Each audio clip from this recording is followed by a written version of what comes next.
हाल ही में एक बरतानवी कंपनी ने बी प्लस रेटिंग वाला 5 साला बॉन्ड इशू किया जिसके ऊपर वो सालाना 10.5% मुनाफा अदा करेंगे। इसका मतलब ये है कि जिन इन्वेस्टर्स ने इसमें 5,000 पाउंड की इन्वेस्टमेंट की है उन्हें अगले 5 साल में इसके ऊपर तकरीबन 2,625 पाउंड का मुनाफा हो जाएगा। अस्सलाम वालेकुम, मैं हूं Farooq Baloch, UK based financial journalist. कुछ अर्सा पहले मैंने एक वीडियो की थी जिसमें हाई यील्ड बॉन्ड जो कि बी रेटेड था, उसमें इन्वेस्टमेंट के ज़रिए सरमायाकार किस तरह 5 साल में 50% से भी ज़्यादा मुनाफा कमा सकते हैं, इस पर बात की थी। ये सालाना 10% से भी ज़्यादा बनता है, जो बुरा नहीं है क्योंकि इसमें रिस्क बहुत कम है। आज हम बात करेंगे कि इसी हाई यील्ड बॉन्ड में, जिसको जंक बॉन्ड यानी अगर ट्रांसलेशन करूँ तो कचरा बॉन्ड भी कहते हैं, इसमें इन्वेस्टमेंट के ज़रिए इन्वेस्टर बजाय 5 साल के सिर्फ चंद माह में या 1 साल के अंदर इतना ही रिटर्न यानी 30-40%, 50%, बल्कि उससे भी ज़्यादा कमा सकता है। लेकिन पहले एक डिस्क्लेमर, मैं कोई फाइनेंशियल एक्सपर्ट नहीं हूँ, लिहाजा इसको फाइनेंशियल एडवाइस ना समझा जाए।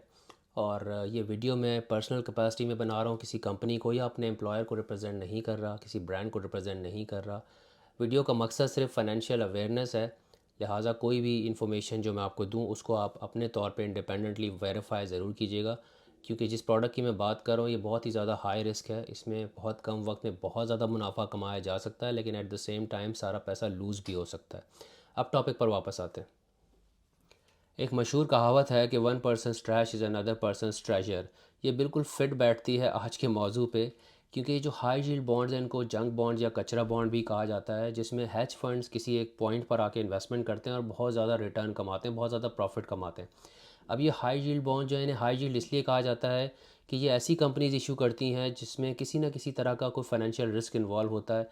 ये बहुत ज़्यादा ऑपरेशनली साउंड नहीं होती compare to investment grade companies जैसे कि अमेज़ॉन हो गई, गूगल वगैरह, जो कि बहुत ही साउंड कंपनीज़ हैं और उनमें इतना रिस्क नहीं होता इन्वेस्टमेंट का। और क्योंकि इन्होंने अट्रैक्ट करना होता है इन्वेस्टर्स को कि इनके बॉन्ड्स में इन्वेस्ट किया जाए, तो ये थोड़ा सा ज़्यादा इंटरेस्ट रेट ऑफ़र करती हैं। जब भी इनका रिटर्न ज़्यादा होता है यानी हाई यील्ड ऑफ़र करती हैं, जब भी इनको हाई यील्ड बॉन्ड कहा जब ये रिस्क अनफोल्ड होना शुरू होता है यानी रियलाइज़ होना शुरू होता है, तो ये बॉन्ड्स जो है डिस्ट्रेस हो जाते हैं। अब ऐसे पॉइंट पर आकर हेज फंड्स इसमें इन्वेस्ट करना शुरू कर देते हैं, क्योंकि उनको नज़र आता है कि अब ये डिस्ट्रेस हो चुका है और इसके अंदर ज़्यादा प्रॉफिट बनाने का मार्जिन है। तो पहले समझते हैं कि डिस्ट्रेस बॉन्ड क्या होता है।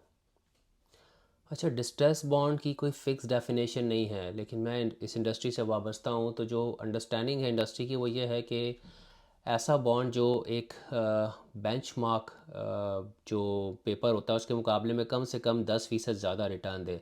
मिसाल के तौर पर अगर एक 5 साल वाला यूएस ट्रेजरी बिल जो है उसमें आपको सालाना 4% रिटर्न मिल रहा है, तो ऐसा बॉन्ड जो 14% सालाना रिटर्न दे रहा है उसको डिस्ट्रेस कहा जाएगा, क्योंकि ये 10% ज़्यादा रिटर्न दे रहा है, जो कि रिफ्लेक्ट करता है उस रिस्क को जो इस कंपनी में इन्वेस्ट करने से मुंसलिक है। तो जब companies first time high yield bond issue करती हैं तो ज़्यादातर केसेस में जो उसकी वैल्यू है वो पार यानी 100 के बराबर होती है। मसलन हर $1 जो आप इन्वेस्ट करेंगे उसके बदले आपको $1 ही मिलेगा जब बॉन्ड की मुद्दत पूरी हो जाएगी, जो कि 3, 5, 7 साल हो सकती है। और इस पूरे अरसे के दौरान आपका मुनाफा वो इंटरेस्ट है जो कंपनी बॉन्ड पे ऑफ़र कर रही है, मिसाल के तौर पे 5%, 7%, 8% जो भी है। तो अगर आपने 1 लाख इन्वेस्ट किया है तो 5 साल के बॉन्ड पे वापस, अगर सब चीज़ें नॉर्मल होती हैं, तो आपको 1 लाख वापस मिल जाएगा, और इन 5 सालों में आप सालाना जो भी उस पर कूपन है से 7%, तो वो 7,000 आप हर साल कमाते रहेंगे, ये आपका मुनाफा होगा। अब शेयर मार्केट की तरह इनकी भी ट्रेडिंग होती है सेकेंडरी मार्केट में, यानी पहली बार तो इश्यू हो गए, लेकिन बॉन्ड होल्डर्स फिर इसको दूसरे तीसरे पर्सन को बेचते हैं। तो ज़रूरी नहीं है कि जिस बॉन्ड होल्डर ने पहली बार ख़रीदा उसके पास ही रहे। और ये कैसे होता है, मिसाल के तौर पे कंपनी जो है वो पहला रिज़ल्ट रिपोर्ट करती है, फॉर एग्ज़ाम्पल वो अच्छा नहीं आता, तो जिसने इन्वेस्टर ने ख़रीदा था उसको लगता है यार ये रिस्की है, अब वो बेचने की कोशिश करता है, तो ख़रीदने वाला भी रिस्क ले रहा है, तो वो कहेगा ठीक है यार मैं 90 पे ख़रीद लेता हूँ, मैं तुम्हें 100 नहीं दूंगा, तो 10% डिस्काउंट पे ख़रीदेगा। तो इस तरह से वो नीचे आ जाता है ट्रेड। फ़र्ज़ करें कंपनी का जो अगला क्वार्टर है वो और भी बुरा होता है, यानी कंपनी की अर्निंग्स भी ड्रॉप होती हैं, रेवेन्यू भी कम हो जाती है, साथ में आप कह लें कि वो कोई वार्निंग भी दे देती है कि भाई हमारा जो साल का टारगेट था रेवेन्यू और प्रॉफिट का वो हम नहीं मीट कर सकते। फॉर एग्ज़ाम्पल हमने कोई मेजर प्रोजेक्ट लूज़ कर दिया। अब इन्वेस्टर पैनिक होगा यकीनन, और यहाँ पर मार्केट को अंदाज़ा हो जाता है कि भाई ये कंपनी जो इसमें रिस्क थे वो अब अनफोल्ड होना शुरू हो गए हैं, तो ये पार वाला बॉन्ड तो नहीं है। इनफैक्ट ऑलरेडी 90 पे आया हुआ था, पिछला रिजल्ट अच्छा नहीं था, अब और नीचे होना चाहिए। तो लोग जो बिड करते हैं इन्वेस्टर्स की हम ख़रीदने को तैयार हैं, वो फिर बहुत नीचे जाके बिड करते हैं। वो कहते हैं फॉर एग्ज़ाम्पल हम 70 पे लेने को तैयार हैं। अब जो ओरिजिनल इन्वेस्टर उसने 100 पे ख़रीदा था, अगर वो 70 पे बेचता है तो 30 सेंट्स का उसको नुकसान है। तो फ़र्ज़ करें वो कहता है कि नहीं मैं 70 पे नहीं 75 पे बेचूंगा, कोई डील नहीं होती, तो भी प्राइस तो नीचे आ गया। आप कहते हैं बिड आस्क इसका 70-75 है, यानी 70 पे लेने वाला तैयार है, बेचने वाला जो है वो 75 पे बेचने को तैयार है। तो अगर ट्रेड ना भी हो तो भी प्राइस तो नीचे आ गई, तो ये प्राइस एक्शन तो आया रिज़ल्ट की वजह से। और हो सकता है ट्रेडिंग भी हुई हो, किसी इन्वेस्टर को लगा हो कि यार भाड़ में डालो, 70 पे बेचो और निकलो इससे पहले कि मज़ीद नुकसान हो। अब गोइंग फॉरवर्ड, क्योंकि रिज़ल्ट अच्छा नहीं आ रहा, परफॉर्मेंस बुरी है, तो इनकी रेटिंग्स भी होती हैं, जैसे S&P है, मोदीज़ है, ये रेटिंग्स करती हैं कंपनीज़ की, तो रेटिंग एक्शन भी आ जाता है। अब कंपनी जो है उसकी रेटिंग्स जो है उसको डाउनग्रेड कर देती है। फॉर एग्ज़ाम्पल जो है वो बी कैटेगरी से वो सी कैटेगरी में आ जाता है और ज़्यादा बुरा हो जाता है। तो फिर इन्वेस्टर पैनिक होंगे, वो पता चलता है 75 से ड्रॉप हो गया, मजीद 60 पे आ गया, अब 60 पे, यानी जो 100 वाला बॉन्ड था वो 60 सेंट्स पे आपको मिल रहा है। तो जो हैज फंड्स होते हैं उनको लगता है कि यार 40 सेंट्स का डिस्काउंट है, वो ये असेस करते हैं। ख़ास तौर पे वो दो चीज़ें देखते हैं इन्वेस्ट करने से पहले। एक तो ये देखते हैं क्या ये ओवरसोल्ड तो नहीं हो गया, क्या मार्केट इस कंपनी की जो असल स्ट्रेंथ है उसको अंडर एस्टिमेट तो नहीं कर रही, क्योंकि 60 पे ये बॉन्ड बहुत सस्ता है। उनको लगता है कि नहीं इसकी वर्थ 60 से ज़्यादा ही है, मे बी 65 है, 80 है, 90 है, और जो रिस्क था वो सारा अब डिस्काउंट में नज़र आ रहा है। तो वो कहता है यार 60 पे बुरा नहीं है, क्योंकि मैं 60 इन्वेस्ट करूँगा, बदले में 100 मिल जाएंगे जब टाइम पूरा होगा बॉन्ड का। तो एक तो ये चीज़ असेस करता है। दूसरा वो ये देखता है कि जो बॉन्ड इशू करने वाली कंपनी है उसकी अपनी वैल्यू कितनी है, या उसकी जो एसेट्स हैं उनको अगर बेचा जाए मार्केट में तो उससे कितने पैसे निकलेंगे, क्या इतने पैसे निकल आएंगे कि बॉन्ड की पूरी वैल्यू कवर हो जाए।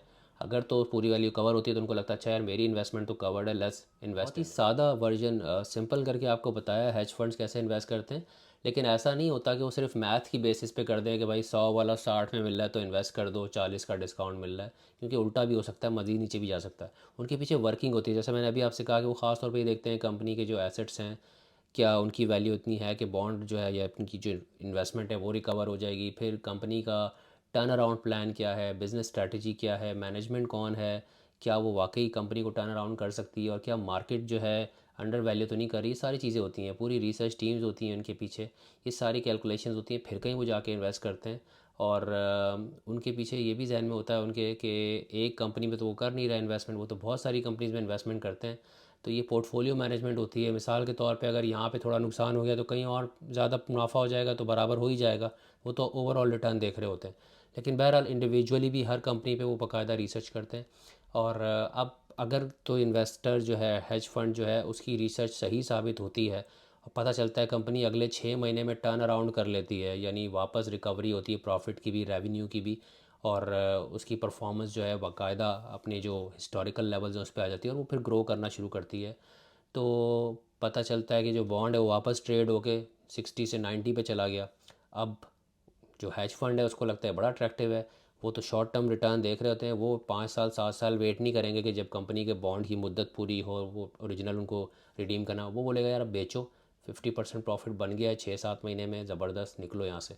तो इस तरह से ये बहुत ज़बरदस्त किस्म का रिटर्न बनाया जाता है। लेकिन जैसा मैंने शुरू में कहा कि बहुत ज़्यादा रिस्की इन्वेस्टमेंट भी होती है, क्योंकि अगर कंपनी टर्न अराउंड नहीं करती और हैज फंड ने रिस्क लिया है, तो उस सूरत में इवन इफ़ इस उसकी कैलकुलेशन सही भी है कि इसके इतने एसेट्स हैं कि आपकी इन्वेस्टमेंट रिकवर हो सकती है, तो भी जब कंपनी बैंकरप्ट हो जाती है और बिल्कुल he when it goes under, तो उसके एसेट्स की वैल्यू भी गिरती है। और ऐसा हो जाता है बाज़ औक़ात कि जब कंपनी इंसॉल्वेंसी या बैंकरप्सी में जाती है, तो जो एसेट जिनकी वैल्यू फॉर एग्जांपल $1 बिलियन थी, तो ख़रीदने वाले उसको 700 में, 600 में, इवन $500 मिलियन में भी ख़रीदने की कोशिश करते हैं डिस्काउंट पे, उनको पता होता है कंपनी की हालत ख़राब है, एसेट्स जो है वो सस्ते में बिड करो। तो उस सूरत में नुकसान भी हो सकता है। तो जहाँ आपने 60 सेंट्स पे लेकर और आप 30 सेंट्स का मुनाफा ले रहे थे, वहाँ पर ये भी पॉसिबल है कि 60 सेंट्स के ऊपर आप 40 सेंट्स भी ना निकाल सकें। तो बहुत हाई रिस्क इन्वेस्टमेंट होती है, और इंडिविजुअल तो इसमें कर भी नहीं सकता मेरी और आपकी तरह का, इसके लिए आपको हेज फंड्स में इन्वेस्ट करना होता है, वो एक्सपोजर लेते हैं इस तरह की कंपनीज़ में। और दुनिया में बहुत बड़े बड़े हेज फंड्स हैं जिनकी यही स्ट्रैटेजी होती है कि डिस्ट्रेस कंपनीज़ में इन्वेस्ट करना और उससे पैसे बनाना। बहरहाल आज के लिए काफ़ी है, आपसे फिर जल्द मुलाकात होगी किसी और वीडियो।